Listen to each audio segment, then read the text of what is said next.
오늘 말씀 제목은 마태복음 16장 13절에서 20절까지입니다. 말씀 제목은 천국 열쇠를 받는 자는 복이 있도다 하는 말씀으로 잠시 말씀을 나누겠습니다. 먼저 본문 말씀을 제가 읽어드리겠습니다.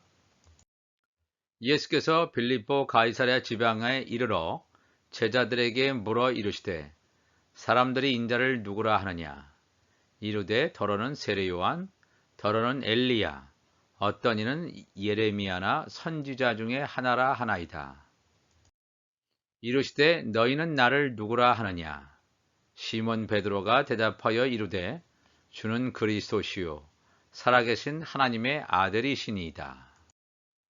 예수께서 대답하여 이르시되 바요나 시몬아 내가 복이 있도다. 이를 내게 알게 하니는 혈육이 아니요 하늘에 계신 내 아버지시니라. 또 내가 내게 이르노니 너는 베드로라. 내가 이 반석 위에 내 교회를 세우리니 음부의 권세가 이기지 못하리라. 내가 천국 열쇠를 내게 주리니 내가 땅에서 무엇이든지 매면 하늘에서도 매일 것이요 내가 땅에서 무엇이든지 풀면 하늘에서도 풀리리라 하시고 이에 제자들에게 경고하사 자기가 그리스도인 것을 아무에게도 이르지 말라 하시니라. 아멘. 예수님께서는 제자들을 향하여 사역의 중간 평가를 하셨습니다. 나의 지체가 될 자들이 과연 잘 따라오고 있는가? 아니면 엉뚱한 생각이나 하며 허송세월을 보내는 건 아닌가? 물론 예수님께서는 그들의 마음속의 생각들을 정확하게 읽고 계셨습니다. 예수님은 사람으로 오신 하나님이시기 때문입니다. 이 마태복음 16장 이전에 이미 오병이어의 사건, 칠병이어의 사건을 통하여 하나님 나라의 구속사의 세밀한 비밀을 예수님께서는 알려주셨습니다. 그럼에도 불구하고 제자들은 아직도 깨달음이 없이 멀뚱멀뚱 예수님만 바라보며 예수님과 함께 길을 가고 있었을 때 갈릴리 바다에서 북쪽으로 25마일 떨어져 있는 빌립보 가이사랴로 예수님께서 방향을 확 트십니다. 빌립보 가이사랴 지방은 판이라고 알려진 이방신의 제사를 위한 장소가 있는 곳이기도 합니다. 또한 로마 황제 시저에게 바쳐진 신전의 장소로 유명한 곳이기도 합니다. 그래서 빌립보 가이사랴라고 이름을 명명되어 있습니다. 바로 그곳에서 이방신의 제사를 위한 장소인 그곳에서 세상 사람들이 자신을 누구라고 생각하는지 제자들에게 물어보십니다. 예수께서 빌립보 가이사랴 지방에 이르러 제자들에게 물어 이르시되 사람들이 인자를 누구라 하느냐? 예수님께서는 세상으로부터 정확한 답변을 기대하시지 않으셨을 것입니다. 만일 세상이 예수님이 누구신지에 대한 정확한 영적 정체성을 알고 있었다면 예수님을 십자가에 달게 하지는 않았을 것이기 때문입니다. 아니나 다를까 역시 예상대로 세상이 예수님을 바라보는 관점은 이러했습니다. 이르되 더러는 세례 요한, 더러는 엘리야, 어떤 이는 예레미야나 선지자 중에 하나라 하나이다 그랬습니다. 세상들의 예수님을 보는 관점입니다. 위에 열거된 사람들의 공통점은 선지자라는 데 있습니다. 특히 세례 요한은 율법 시대의 마지막 선지자, 여자가 낳은 후손 가운데 최고의 선지자, 즉 율법 하에 있는 자 가운데 최고의 선지자가 세례 요한임을 예수님께서는 말씀해 주셨습니다. 왜냐하면 세례 요한은 예수님을 향하여 세상 죄를 지고 가는 하나님의 어린 양이다 라고 정확하게 예수님을 구원자라고 분명히 가리키는 사명을 했기 때문에 그렇습니다. 이 선지자들, 바로 이러한 사람들은 앞으로 있을 새 예루살렘 성에서 제사장 직분을 감당하는 종들이라는 사실입니다. 세상이 예수님을 보는 관점이란 고작해야 예수님을 선지자로, 즉 하나님의 종으로 인식했다는 것입니다. 예수님이 종입니까? 아닙니다. 예수님은 종이 아니라 하나님 나라의 왕권의 권세를 가지고 계신 만왕의 왕이라는 사실을 우리가 기억해야 될 것입니다. 사실 예수님께서 그들의 대답을 기대하지 않았습니다. 왜냐하면 마태복음 13장 11절에도 천국의 비밀을 아는 것이 너희에게는 허락되었으나 너희는 예수님의 제자들, 예수님의 지체들에게는 천국의 비밀을 아는 것이 허락이 됩니다. 그렇지만 그들에게는, 예수님의 지체가 아닌 자들에게는 허락이 안 됐다 그랬습니다. 천국의 비밀을 아는 것이 이 종들에게는 허락이 되지 않는다는 사실을 예수님께서는 분명히 말씀하시고 있습니다. 이번에는 예수님께서 앞으로 자신의 지체가 될 제자들을 향하여 자신의 영적 정체성을 단도직입적으로 물어보십니다. 세상의 관점은 예수님을 단순히 선지자로, 즉 하나님의 종으로 보았다면 너희들은 나를 누구라고 생각하느냐, 이렇게 예수님께서는 물어보시죠. 이방신들, 악의 영들이 병풍처럼 둘러 진치고 있는 빌립보 가이사랴에서 제자들은 과연 세상이라는 큰 파도 속에 휩쓸려 들어가지 않고 잠잠히 하늘의 소리를 들을 수 있느냐 하는 이런 도전 같은 것이었습니다. 성질 급한 베드로는 다른 제자들 앞서서 이렇게 대답을 합니다. 시몬 베드로가 대답하여 이르되 주는 그리스도시요 살아계신 하나님의 아들이시니다. 베드로의 입에서 나오는 말을 듣고 있었던 다른 제자들은 이 말을 듣고 내심 적잖이 놀랐을 것입니다. 아니 어떻게 베드로가 이런 말을 할 수 있나, 속으로 엄청 감탄했을지도 모릅니다. 이 대답을 했던 베드로 자신도 내가 어떻게 이런 말을 할 수 있지 하면서 놀라고 있을 때 마태복음 16장 17절에 예수님께서 대답하여 말씀하십니다. 바요나 시모나, 바라고 하는 것은 아들입니다. 요나의 아들 시모나, 내가 복이 있도다. 이를 내게 알게 하니는 혈육이 아니요 하늘에 계신 내 아버지시니라. 이렇게 말씀하셨습니다. 예수님께서는 이 시몬을 베드로라는 이름으로 부르시기 전에 그의 본래의 이름인 시몬을 부르십니다. 그것도 그냥 시몬아 이렇게 부르시는 것이 아니라 그 시몬이 누구의 아들인지, 바요나 시모나, 요나의 아들 시몬이라고 구체적으로 표현을 하십니다. 내가 나를 만나기 전에 너는 요나라는 육신의 아버지를 둔 시몬이었음을 각인시켜주는 말이기도 합니다. 내가 유대인으로 율법하에 있는 사람이었단 말입니다.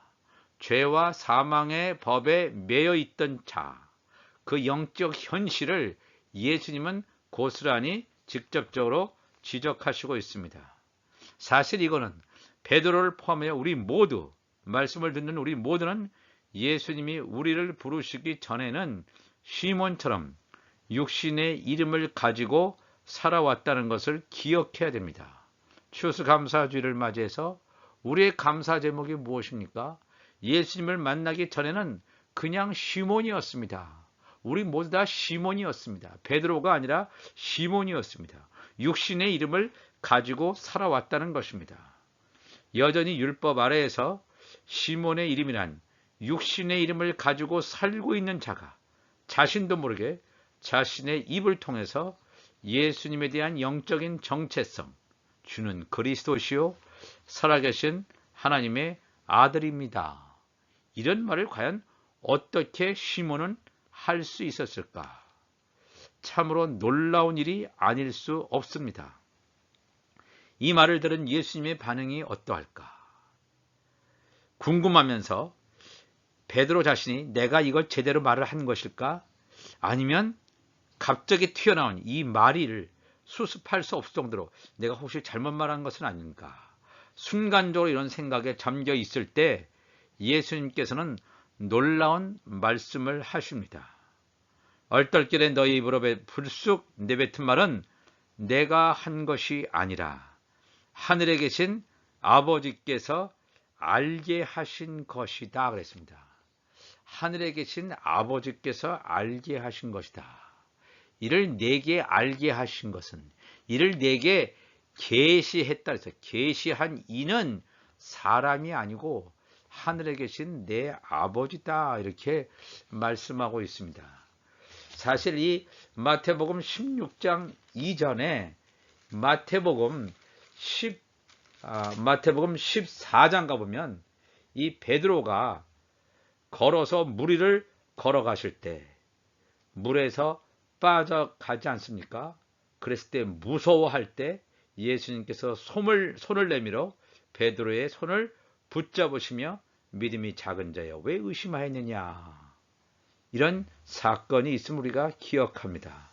그때 배에 있는 사람들이 예수님께 절하며 이르되 진실로 하나님의 아들이로소이다 이런 말을 물론 했습니다. 제자들도.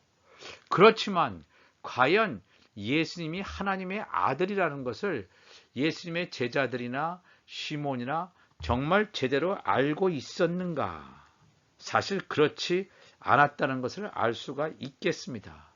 그럼 베드로는 어떻게 시몬은 어떻게 이러한 말을 할 수 있었는가? 요한복음 6장 37절 보면 아버지께서 내게 주시는 자는 다 내게로 올 것이요 아버지께서 예수님에게 주시는 자는 다 내게로 올 것이요 내게 오는 자는 내가 결코 내쫓지 아니하리라.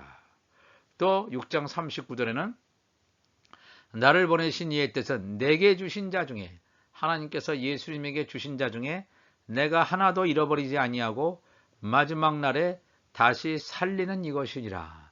마지막 날에 이들 다시 부활시켜서 휴고될 자는 하나님의 자녀들로 또 휴고되지 못하고 이 땅에 남겨지는 생명 가운데서는 회개함을 통해서 굵은 베옷을 입고 회개함을 통해서 예수님께서 지상 재림하실 때 그들을 구원하는 종들로 구원해 주실 이 생명의 벌을 말씀하십니다. 또 44절에도 나를 보내신 아버지께서 이끌지 아니하시면 아무도 내게 올 수 없으니 오는 그를 내가 마지막 날에 다시 살릴 것이라. 생명의 부활을 하게 할 것이다. 예수님께서 분명히 말씀하십니다. 예수님에게 오는 자는 하나님께 속해 있는 자라는 것입니다. 즉 예수님께서 하신 이 말씀은 뭐냐면 내가 이렇게 주는 그리스도시요 살아계신 하나님의 아들이라고 고백할 수 있었던 것은 네가 비록 아직은 성령을 받지 않은 상태이지만 너는 하나님이 나에게 주신 사람이다. 이 말씀입니다. 이 말을 들은 시몬은 이게 무슨 말인가 하고 놀랐을지도 모릅니다. 분명히 시몬의 입을 통해서 예수님을 하나님의 아들이라고 고백했음에도 불구하고 세상이 보는 관점, 즉 예수님을 선지자로 봤죠. 세상은 종이라고 보는 관점과는 상당히 차이가 있었음을 우리가 알 수 있습니다. 예수님을 하나님의 아들이라고 정확하게 이 시몬은 고백했음에도 불구하고 이 시몬은 여전히 이것의 의미를 제대로 알지 못하였음을 알 수가 있습니다. 왜냐하면 마태복음 17장 1절 보면 며칠 후에 변화산 사건이 일어납니다. 엿새 후에 예수께서 베드로와 야고보와 그 형제 요한을 데리시고 따로 높은 산 변화산에 올라가셨더니 그들 앞에서 변형되사 그 얼굴이 해같이 빛나며 옷이 빛과 같이 희어졌더라. 그때 모세와 엘리야가 예수와 더불어 말하는 것이 그들에게 보이거늘 갑자기 그들 앞에 예수님도 갑자기 신령한 몸으로 변화가 되어 있고 너무나 광채가 나는 그러한 옷을 입으신 예수님. 그런데 구약의 선지자들 모세와 엘리야가 예수님의 제자들 앞에 등장했습니다. 베드로가 예수께 여쭈어 이르되 주여 우리가 여기 있는 것이 좋사오니 만일 주께서 원하시면 내가 여기서 초막 셋을 쥐때 하나는 주를 위하여 하나는 모세를 위하여 하나는 엘리야를 위하여 하리이다. 이렇게 시몬 베드로는 얘기합니다.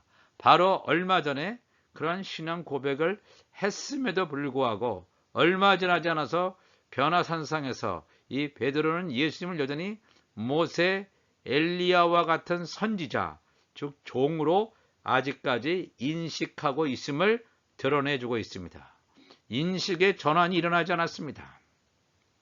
놀라운 사실은 얼마 전에 예수님을 하나님의 아들로 고백을 했었는데 이 고백이 자신 안에 온전히 뿌리 내려 심겨져 있지 않았음을 알 수가 있겠습니다. 시몬의 이런 영적 무지는 물론 오순절 성령 강림 사건이 일어나기 전이었기 때문에 일어난 것이지만 시몬의 영적 무지를 일깨우는 하늘의 소리가 들려왔습니다. 하늘의 소리가 이때는 들려왔습니다. 마태복음 17장 5절에 말할 때에 호련히 빛난 구름이 그들을 덮으며 구름 속에서 소리가 나서 이르시되 이는 내 사랑하는 아들이요 내 기뻐하는 자니 너희는 그의 말을 들으라 하시는지라 그랬습니다. 이 말을 들은 시몬은 하늘에서 울려오는 이 소리를 들은 시몬은 까맣게 잊고 있었던 얼마 전에 자신이 예수님을 향해서 고백했던 그 고백이 불현듯 떠올랐을 것입니다. 아, 예수님이 선지자가 아니고 하나님의 아들이었지. 내가 예수님을 하나님의 아들이라고 고백했었지. 이렇게 생각했을 것입니다. 새 예루살렘 성에서 왕권의 신분을 행사하는 하나님의 아들과 새 예루살렘 성에서 종으로 제사장 역할을 하는 선지자는 완전히 다른 차원의 신분이라는 것입니다. 예수님은 하나님의 아들로 고백은 하였지만 이것을 예수님으로부터 놀라운 칭찬까지 받았지만 여전히 시몬은 얼떨떨하였을 것입니다. 바로 이때 예수님께서는 요나의 아들 시몬으로 지금까지 살아왔는데 느닷없이 갑자기 자신의 이름을 바꾸어서 부르시겠다는 것이 아닙니까? 나는 요나의 아들로서 시몬이라는 이름이 좋은데 왜 내 이름을 갑자기 베드로, 하나의 돌이죠, 스톤, 베드로라고 바꾸라고 하실까? 당시에 사용되는 아람어로는 이 게바, 베드로 똑같은 의미입니다. 그냥 돌이란 뜻이죠. 스톤, 돌이라는 말입니다. 이어서 예수님께서는 이 반석 위에, 이건 페트라, 헬라어로는 페트라인데 이 반석, 락이죠. 반석 위에 내 교회를 세우시겠다는 말씀을 하셨습니다. 여기 나오는 이 반석이라는 것은 물론 예수님 당신 자신을 가리키는 말이 되겠습니다. 예수님이 말씀하신 이 교회라고 하는 것은 뭐냐 하면 내가 이 반석 위에 나 예수 그리스도 위에 나의 교회를 세울 것이다. 예수님이 말씀하신 교회는 어떤 교회냐면 예수님의 음성을 알아듣고 영적인 듣는 귀와 눈이 열려져 있는 하늘에 속한 교회를 말합니다. 예수님과 한 몸을 이루는 성전을 가리킵니다. 베드로, 너는 바로 내 교회에 속해 있다는 것을 예수님께서는 말씀하시고 있습니다. 이건 놀라운 말씀이십니다. 내 교회를 세우리니, 내가 이 반석 위에 예수님이 교회를 세운다는 거예요.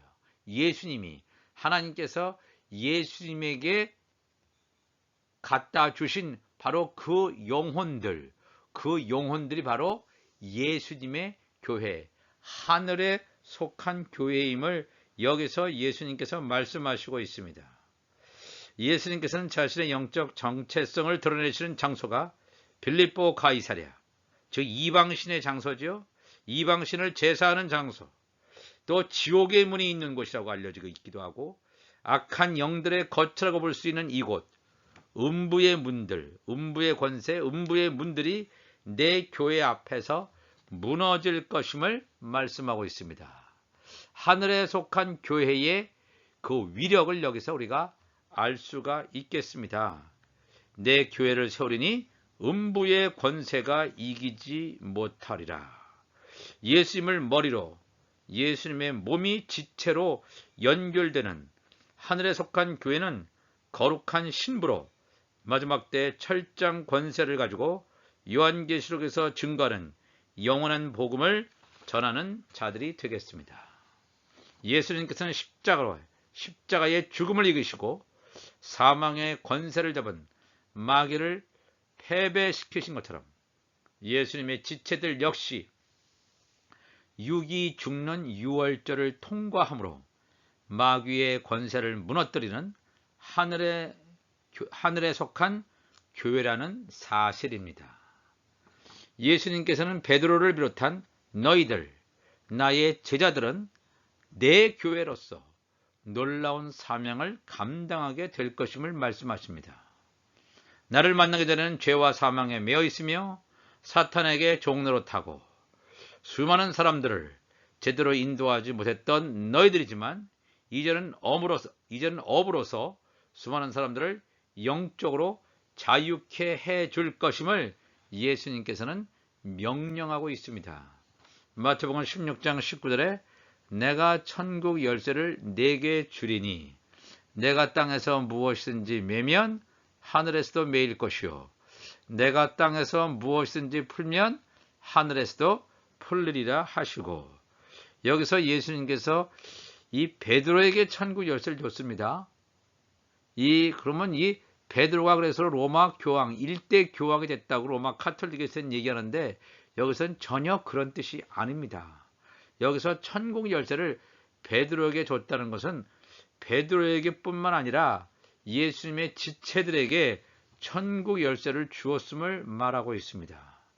그렇다면 이 천국 열쇠는 뭐냐 하면 땅에서 무엇이든지 매면, 묶어버리면 하늘에서도 매일 것이고 묶여버릴 것이고, 내가 땅에서 무엇이든지 풀면 하늘에서도 풀리는 것, 이것이 천국 열쇠인데, 이것을 좀 더 잘 이해하기 위해서는 누가복음 4장 16절을 가보시면 예수님께서 자기가 자라나신 나사렛에 이르러 안식일에 회당에 들어가셔서 성경을 읽으려고 서셨습니다.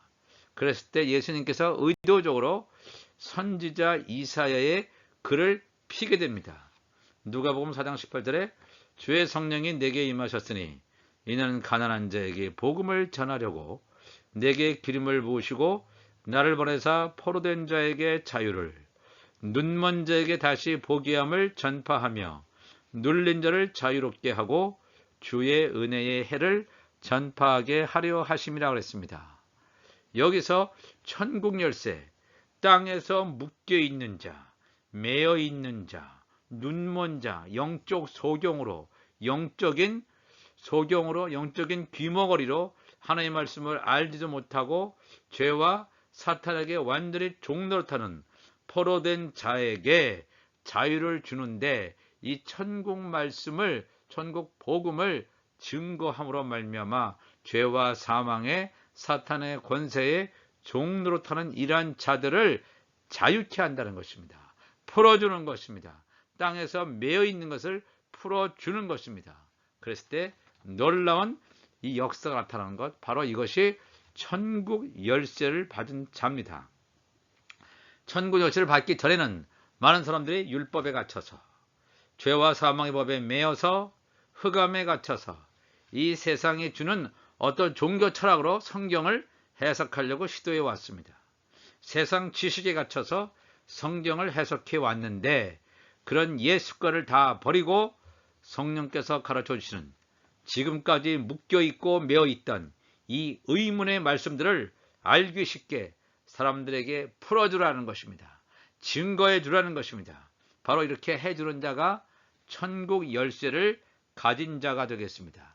천국 열쇠를 가진 자는 베드로뿐만 아니라 예수님의 지체들 전체에게 천국 열쇠를 주셨음을 이 말씀을 통해서 우리가 깨달아야 됩니다. 감사주를 맞이하여 우리의 감사의 제목은 헤아릴 수조차 없을 것입니다.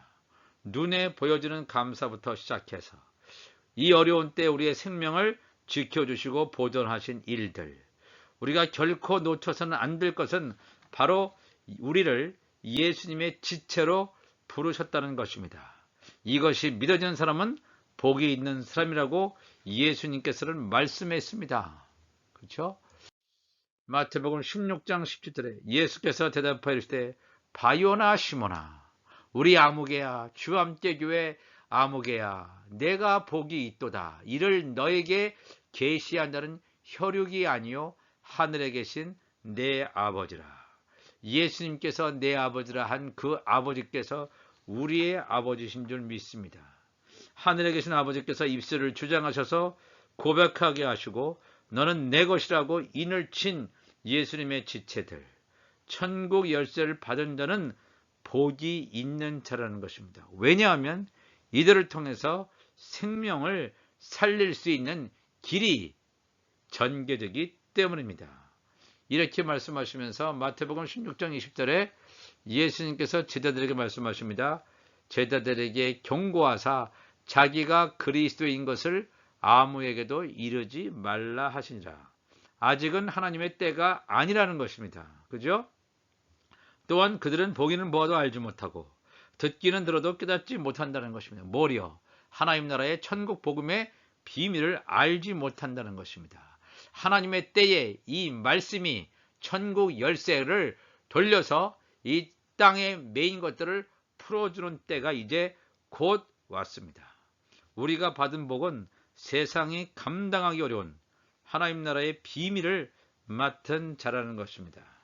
내가 받은 말씀을 다른 사람들에게 나누어주며 이 땅에 매여 있는 것을 온전히 풀어주는 천국 열쇠를 받은 사명을 온전히 감당하심으로 말미암아 하늘의 기쁨을 소유하시는 성도님들이 되시기를 주의 이름으로 예수님의 이름으로 간절히 축복합니다. 다 같이 기도하시겠습니다. 하나님 아버지 감사합니다. 오늘도 하나님 앞에 나왔습니다. 천국 열쇠를 받은 자는 복이 있나니 맞습니다. 우리는 복이 있는 자입니다. 하나님 앞에 이 시간 우리가 감사의 제사를 드립니다. 하나님 나 같은 자가 무엇이간데 예수님의 지체로 예수님의 제자로 앞으로 또 이 거룩한 신부로 우리를 부르셨습니까? 또한 천국 열쇠를 우리에게 주셨습니까? 하나님 우리가 이 땅에서 수없이 매어져 있는 것들, 묶여져 있는 것들, 죄와 사망의 법에 묶여져 있는 것들, 귀신에게 묶여져 있는 사람들, 이 사람들을 살려낼 수 있도록 성령이여 우리 마음 가운데 하나님의 성령의 기름을 부어 주옵소서. 하나님의 말씀이 깨달아지게 하시고 깨달은 말씀대로 살 수 있는 놀라운 성령의 강권적인 역사가 우리 가운데 이루어지게 하여 주옵소서. 하나님께 감사하며 예수님의 이름으로 기도하옵나이다. 아멘.